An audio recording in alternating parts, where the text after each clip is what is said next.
Hey everybody, it's Dr. Monica. I'm here to talk about one of my favorite topics, which is headaches in teens. We're going to talk about common triggers today, things that are causing a lot of those headaches, and what makes them not normal. What do we commonly hear about headaches in our office?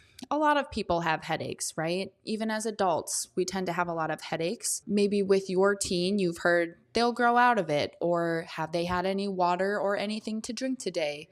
Or things like, yeah, I have headaches often, but I take medications and that controls the symptoms. But even though headaches are common, it doesn't mean that they're normal. So if your teen is struggling with chronic headaches that are keeping them home from school, they're in tears because their head hurts so bad, they're not wanting to engage in regular activities, or they're withdrawing from their friends, not wanting to hang out because their head hurts, that's when we know that there's a deeper underlying problem. Today, we're going to talk about a lot of those triggers, how you can help as the parent, and things that your teen can be doing on their own to help manage their own headache symptoms. Okay, so why headaches in teens? We'll talk about posture, sleep, how we can get them better quality of sleep and more sleep, what hydration and nutrition have to do with headache triggers, stress, and then the overarching theme is nervous system dysregulation. So let's start with posture. We've all heard of tech neck, or forward head posture, that we get from tech neck. This is the phenomenon where as we sit and we look down at our phones, at our tablets, whatever we're doing, our books, that chronic looking down puts a lot of strain on those posterior neck muscles, or those backside muscles on our neck. When those muscles get tight and those muscles become inelastic, they can cause a lot of things like tension headaches. They can cause things like migraines to kind of stir up. When we don't have any variability in our posture, that's when things start to tense up. So getting your teen to hold their phone up a little bit more, hold their tablet up, hold their book up, will be helpful in training those muscles to be more pliable and be more adaptive, so they're not just sitting in one chronic posture. This is the same for any pain, just specifically today, since we're talking about headaches, we like to talk about the strain of the muscles of the head and the neck, but this is the same for everything. When we chronically sit with our, neck rotated one direction, that's when we end up getting a lot of pain because of muscle tension. Then let's talk about sleep. Sleep is our time when our body goes through recharging, repairing, and resetting from the day's traumas. It's recommended that teens get anywhere from 8 to 10 hours of sleep at night.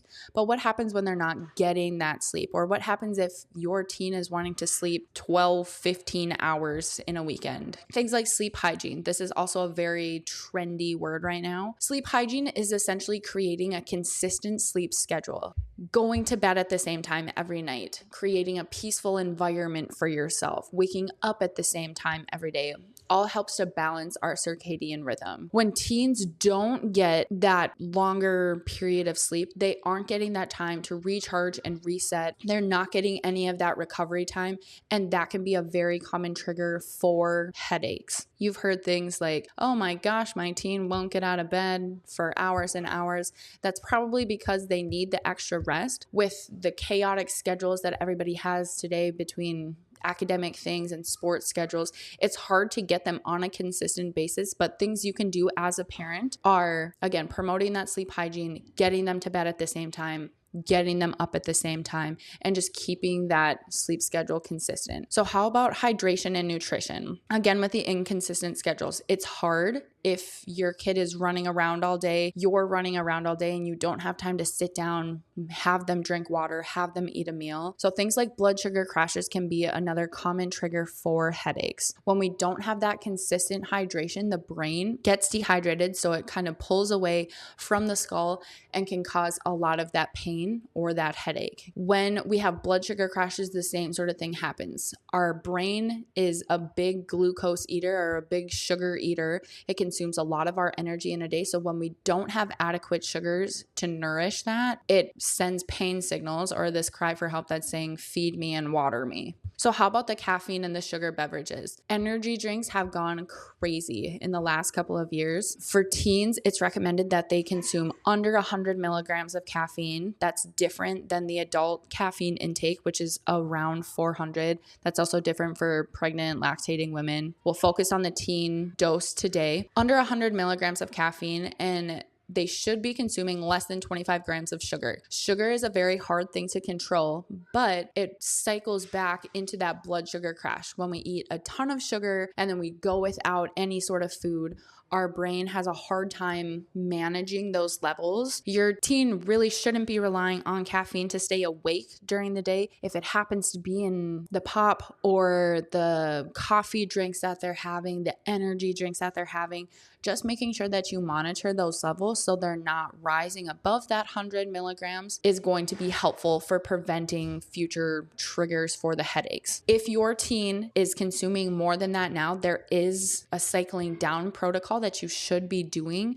They can't just go from 400 milligrams in a day to no caffeine, because that is also a common cause of headaches. And then hormonal shifts. This one seems odd in the hydration and nutrition section, but what we know about hormones is that, especially during those teenage years, puberty, that's not just a year or two of hormonal shifting. Really, that 8 to 10 to 18, early 20s is just a time of a lot of hormonal shifting, helping your kid get more fiber in. Eating fruits and vegetables, eating all of that fiber can be helpful in picking up those extra hormones so they're not having big hormonal shifts that are a common cause of headaches. So how about stress? A lot of times parents come in and ask the question, what does my teen have to be stressed about? Being a teenager is hard. We've all been there. It's a very challenging time for a lot of kids. So between academic, sports schedules, that's very stressful, very chaotic, running around, don't have a ton of time to rest, recover, and just be a kid. Teens also pick up on family stress a lot. So if you've experienced loss in your family, moving, just big, difficult things as a family, they pick up on that. And that can be another reason that their body kind of kicks into that fight or flight system, which we'll talk about in just a slide or two. And then social dynamics, especially with social media use, there's a lot of comparison between people and kids of young ages, and they're easily influenced. Stress is a big trigger that can cause headaches to get worse over time. So this is kind of the main topic of our discussion today. So all of the things we've talked about up to this point are common triggers: poor posture, stress, dehydration, inadequate nutrition or poor nutrition. Those are all things that can commonly trigger headaches. But what happens if you've tried fixing all of those things and your child is still having chronic headaches? Our nervous system is our master control. It controls everything from blinking to your heart rate to digestion, hormone regulation. Every single thing that happens in your body is because of your nervous system. So when we have things like thoughts, traumas, and toxins, so that's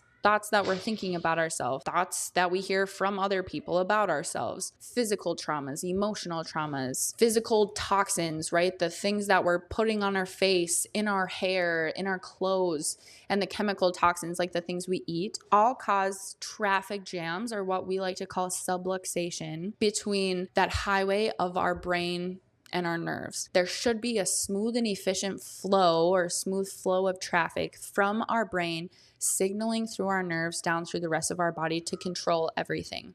And things like those thoughts, traumas, and toxins can cause traffic jams or cause things to get caught up in areas that they shouldn't be and cause pain further down the chain. When we have that disruption between the body and the brain, that's when things like headaches, neck pain, irregular sleep can all kind of pop up. Our nervous system is broken up into two different sections. We've got our sympathetic nervous system and our parasympathetic portion of our nervous system. The sympathetic is that gas pedal. That's our fight or flight response. That's typically what teens shift towards when they have a lot of stress, when they're chronically fatigued. That parasympathetic side is more of that rest, digest, restore. This is what happens after you eat a meal and you start to digest. When you go to sleep, this is the system that we should be in. Ideally, we're able to activate both of these systems. We just don't want to be caught in one or the other. So we like to describe them as our gas pedal, or the things that get us up and moving, and then our brake pedal, what we can use, or the system that we use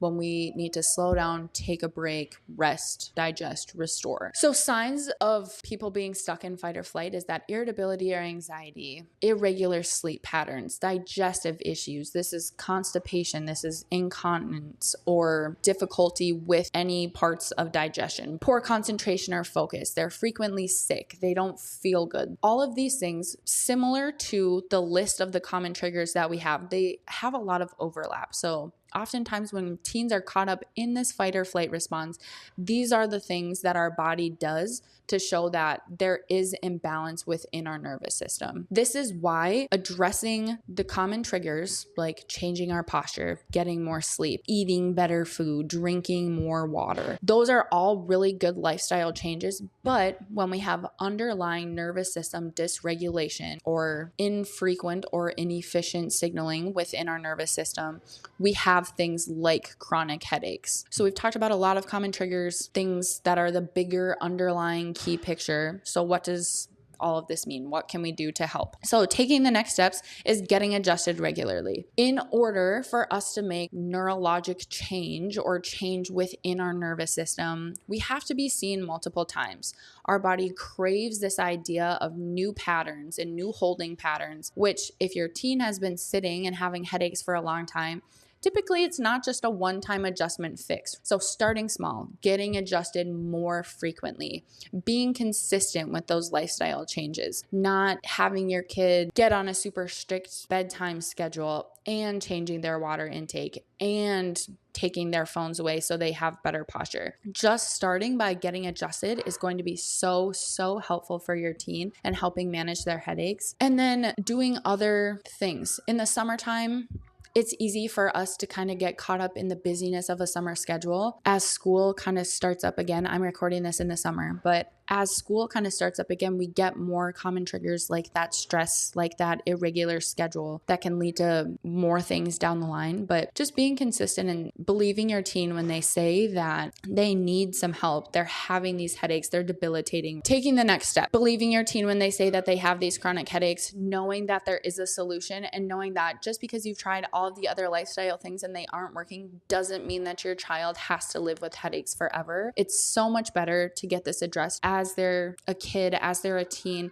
before they take chronic headaches, migraines into adulthood. And then finally, give us a call, shoot us a text. We're more than happy to see you, your teen, and do a full exam just to make sure that there's nothing that we're missing. We're excited for you guys to schedule your first visit.